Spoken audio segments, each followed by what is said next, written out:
नमस्कार दोस्तों, स्वागत है आपका हमारे YouTube चैनल के एक नए वीडियो में। दोस्तों आज का वीडियो काफ़ी इम्पोर्टेंट होने वाला है, खास करके जितने भी निजी विद्यालय हैं उनके लिए। आप सभी को पता होगा जिस तरह से सरकारी स्कूल के बच्चों का एंट्री ई शिक्षा कोर्स पोर्टल पर अनिवार्य कर दिया गया है, उसी तरह से अब निजी विद्यालय में भी जितने छात्र छात्राएँ अध्ययनरत हैं उनका एंट्री करना अनिवार्य कर दिया गया है। इसके लिए ज़रूरी है कि आप इस वीडियो को देख करके सारी चीज़ों को समझेंगे और जिस तरीके से इस वीडियो में हम आपको बताएंगे उस तरीके से आप अपने स्कूल में अध्ययनरत छात्र छात्राओं का एंट्री इस शिक्षा कोर्स पोर्टल पर कराना सुनिश्चित करेंगे। इसके लिए शिक्षा विभाग की ओर से भी लेटर जारी कर दिया गया है, साथ ही पेपर के माध्यम से भी जानकारी यहाँ शेयर की गई है। तो वीडियो का अंत तक ज़रूर देखिएगा ताकि सारी इन्फॉर्मेशन आपको क्लियर समझ में आ सके। वीडियो देखने के बाद आपके मन में कोई भी डाउट होगा तो आप कमेंट सेक्शन में सवाल ज़रूर कीजिएगा।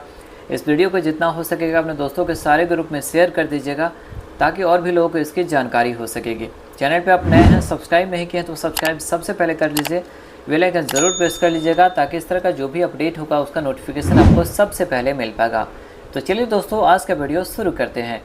दोस्तों आइए सबसे पहले इस लेटर को देख लेते हैं जिस लेटर के माध्यम से यह जानकारी दी गई है। आप यहाँ देख पा रहे होंगे एस सिद्धार्थ अपर मुख्य सचिव शिक्षा विभाग बिहार सरकार के अभी वर्तमान में हैं, उनकी ओर से यह पत्र जारी किया गया है। सभी जिला शिक्षा पदाधिकारी को पत्र के माध्यम से जानकारी दी गई है कि जितने भी शैक्षणिक सत्र 2024-25 सेशन में कक्षा 1 से 12वीं तक के बच्चे हैं, पहले यह आदेश सिर्फ सरकारी विद्यालय के लिए था, लेकिन अब निजी विद्यालयों पर भी यह आदेश लागू कर दिया गया है। 16/7/2024 के डेट में पत्र के माध्यम से जानकारी यहाँ शेयर की गई है। पत्रांक आप यहाँ देख सकते हैं 2989 है।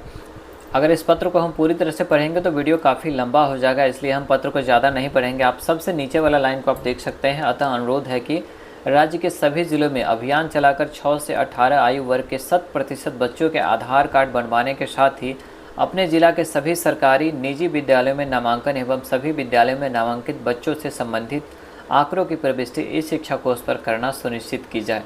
तो अब आपको इस शिक्षा कोर्स पर एंट्री के लिए निजी विद्यालयों को भी निर्देशित यहाँ कर दिया गया है। तो खास करके जितने भी निजी विद्यालय के प्राचार्य हैं इस वीडियो को अंत तक आप ज़रूर देखिएगा ताकि आपको सारी इन्फॉर्मेशन क्लियर समझ में आ सके।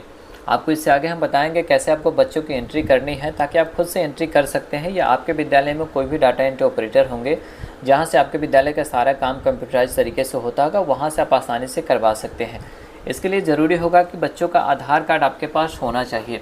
आधार कार्ड अगर नहीं होगा तो आप एंट्री नहीं कर पाएंगे। तो आइए वीडियो में आगे बढ़े उससे पहले आप पेपर के माध्यम से जो जानकारी यहाँ दी गई है उसको भी एक बार आप देख लीजिए ताकि इन्फॉर्मेशन क्लियर आपको समझ में आ जाएगी। यहाँ भी आप देख सकते हैं हिंदुस्तान पेपर का यह कटिंग है। पोर्टल पर निजी स्कूल कोचिंग के छात्रों के नाम भी दर्ज होंगे। तो आप सभी को हम जानकारी करा दें कि पहले जो मेधा शॉप पर बच्चों की एंट्री की जाती थी, जितने भी सरकारी योजना के लाभ बच्चों के दिए जाते हैं सरकार की ओर से, उन सारी योजनाओं का लाभ अब ई शिक्षा कोर्स पोर्टल के माध्यम से दिया जाएगा। अब आपको मेधा शॉप की एंट्री बंद कर दिया गया है। जैसा कि हम सभी को पता है बच्चे पढ़ते हैं निजी विद्यालय में, लेकिन उनका नामांकन सरकारी विद्यालय में भी कहीं ना कहीं होता है, इसलिए कि उनको वहां से जो भी सरकारी योजना होगा उसका लाभ मिल सकेगा। लेकिन इन सभी फर्जीवाड़ा को रोकने के लिए सरकार ने यह अभियान चलाया है और यह अभियान लगभग सफल होता दिख रहा है। तो आइए अब आपको जानकारी देते हैं कैसे आपको इस शिक्षा कोर्स पोर्टल पर बच्चों की एंट्री करनी है। एंट्री करने के लिए आपको इसी वेबसाइट पर आ जाना है। वेबसाइट का लिंक आपको वीडियो डिस्क्रिप्शन में मिल जाएगा, वहाँ से आप डायरेक्ट इस साइट पर आ जाएंगे। यहाँ आने के बाद आपके पास यूज़र आईडी और पासवर्ड होना चाहिए। अब आप सबके मन में यह सवाल ज़रूर आया होगा कि यूज़र आईडी और पासवर्ड हमें कहाँ से मिलेगा। तो आपका यूज़र आईडी जो इसमें होता है स्कूल का डैशबोर्ड ही होता है। आपको यहाँ सबसे पहले 3 ऑप्शन दिखाई देते होंगे, एक ऑफिशियल है, एक अदर है और एक स्कूल है। तो आपको स्कूल वाले ऑप्शन में सबसे पहले टिक मार्क कर लेना है। उसके बाद जो भी आपका डैशबोर्ड होगा यहाँ पर आपको डैशबोर्ड डाल देना है। नीचे आपको पासवर्ड डाल देना है। पासवर्ड में आपको क्या डालना है उसको आप ध्यान से देखिएगा।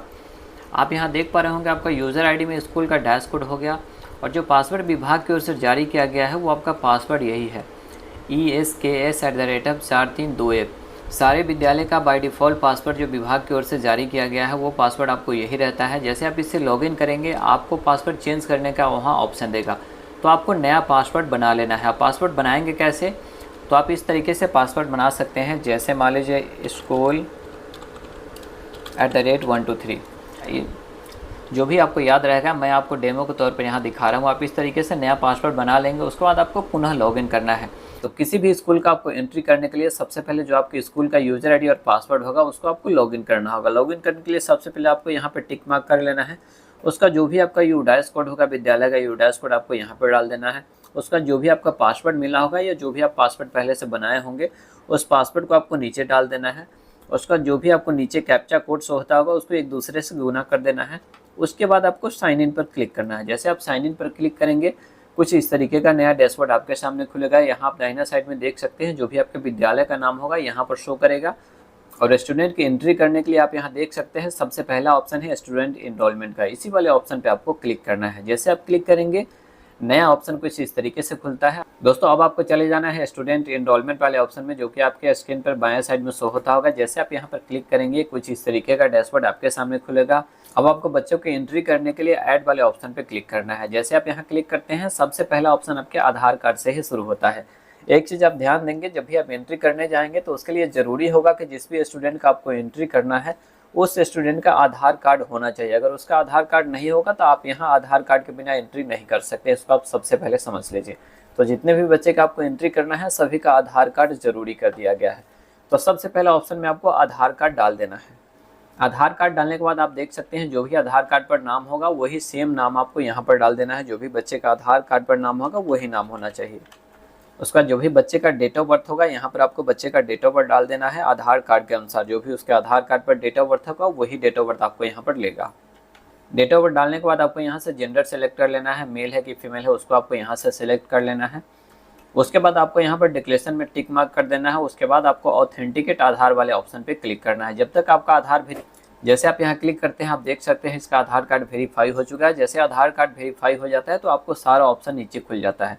सबसे पहले आप देख सकते हैं यहाँ पर सेशन आपका दिखाया जाता है। उसके बाद जो भी जिला आपका होगा जिला यहाँ पर शो होता होगा। जो भी प्रखंड में आपका विद्यालय है प्रखंड यहाँ पर शो होता होगा। आपका विद्यालय जिस सीआरसी के अंतर्गत आता है सीआरसी यहाँ पर शो होता होगा। उसके बाद आपका विद्यालय का नाम यहाँ पर शो होता है। जस्ट यहाँ स्कूल के सामने आप एक ऑप्शन दिया गया है क्लास का। जैसे आप यहाँ पर क्लिक करेंगे किस क्लास के बच्चे को आपको एंट्री करना है यहाँ से आपको सबसे पहले क्लास चूज कर लेना है।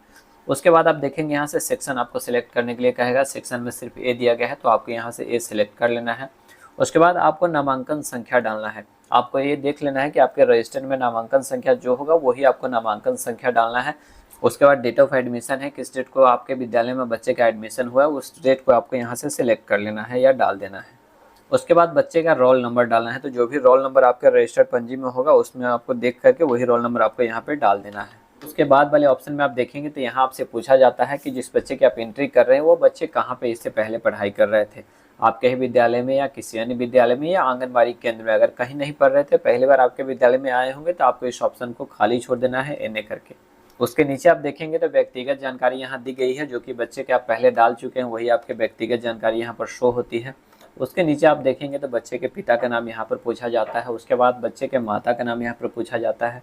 जिस बच्चे की आप एंट्री कर रहे हैं उस बच्चे की कैटेगरी क्या है यहाँ से आपको कैटेगरी सेलेक्ट कर लेना है। उसके बाद आपको यहाँ से रिलीजन सेलेक्ट कर लेना है। उसके नीचे आप आएंगे तो बच्चे का एड्रेस डालना है। यहाँ पर बच्चे का एड्रेस पूछा जाता है तो आप एड्रेस कुछ इस तरीके से डाल सकते हैं। जैसे विलेज लिख करके थोड़ा सा आपको स्पेस दे देना है। उसके बाद उसके गाँव का नाम लिख देना है। फिर आपको पीओ लिख करके थोड़ा सा स्पेस दे करके पोस्ट ऑफिस का नाम लिख देना है। फिर आपका पीएस लिख करके थोड़ा सा स्पेस दे करके पुलिस स्टेशन का नाम लिख देना है। उसके बाद डिस्ट्रिक्ट का नाम लिख देना है। अगर आपको पिन कोड पता है तो आपको पिन कोड लिख देना है। या आप अगर इतना चीज़ नहीं देना चाहते हैं तो आप सिर्फ उसके गांव का नाम भी लिख करके आगे बढ़ सकते हैं। उसके नीचे आप आएंगे तो यहाँ पर मोबाइल नंबर मांगा जाता है। मोबाइल नंबर स्टूडेंट का हो सकता है या उसके पेरेंट्स का हो सकता है या किसी भी अन्य व्यक्ति का मोबाइल नंबर यहाँ पर दिया जा सकता है। उसके बाद वाले ऑप्शन में आप देखेंगे तो यहाँ पर पूछा जाता है कि क्या माता पिता की आय 1.5 लाख से कम है। तो यहाँ पर आपको एस कर देना है। यहाँ पर नो ऑलरेडी रहता है लेकिन आपको यहाँ पर एस कर देना है। उसके नीचे आप आएंगे तो बच्चों का बैंक डिटेल डालना है। तो ऐसा नहीं कि बच्चों का ही चाहिए, यहाँ पर माता पिता या अभिभावक का बैंक डिटेल आप डाल सकते हैं। अगर बच्चा मान लीजिए बच्चे के नाम से खाता होगा तो कोशिश करें कि बच्चे के नाम का ही खाता यूज़ करें। यहाँ पर जो भी आपका खाता संख्या होगा खाता संख्या आपको इस तरीके से डाल देना है। खाता धारक का यहाँ पर नाम पूछा जाता है। जिसके भी नाम से खाता होगा उसका नाम आपको यहाँ पर डाल देना है। यहाँ पर आपको अकाउंट होल्डर में देख लेना है जिसका भी खाता आप डालना है, पिता का है कि माता का है कि स्टूडेंट का है कि या उसके गार्जियन जो भी होंगे उसका है। तो यहाँ पर आपको उसका सिलेक्ट कर लेना है। उसके बाद जो भी बैंक आप खाता डालते हैं उस बैंक का नाम को यहाँ से सिलेक्ट कर लेना है। बैंक का जो IFSC कोड होगा IFSC कोड आपको यहाँ पर डाल देना है। उसके बाद आपको यहाँ पर डिक्लेरेशन में टिक करके सबमिट वाले ऑप्शन पर क्लिक करना है। तो कुछ इस तरीके से आसानी से आप अपने विद्यालय में जितने भी बच्चे होंगे, जो भी क्लास के बच्चे होंगे, सारे बच्चों की एंट्री को आसानी से कर सकते हैं। उम्मीद करते हैं इस वीडियो को अगर आप पूरा देखे होंगे तो आपको सारी कन्फ्यूज़न दूर हो गई होगी। बच्चों की एंट्री कैसे करनी है आपको सारी चीज़ें समझ में आ गई होगी। फिर भी अगर आपके मन में कहीं कोई डाउट है या कोई सवाल है इस एंट्री को लेकर के, तो आप हमें कमेंट सेक्शन में सवाल जरूर कीजिएगा। यह वीडियो आपको कैसा लगा कमेंट करके हमें ज़रूर बताइएगा। इस वीडियो को जितना हो सकेगा अपने दोस्तों के सारे ग्रुप में शेयर कर दीजिए। आपके पास जितने भी टीचर के ग्रुप होंगे सारे ग्रुप में शेयर कर दीजिएगा, ताकि और भी लोगों को इससे सहायता मिल सके। तो चलिए दोस्तों, आज का वीडियो में इतना ही। मिलते हैं किसी नए वीडियो में किसी नए लेटेस्ट अपडेट के साथ। तब तक के लिए जय हिंद, वंदे मातरम।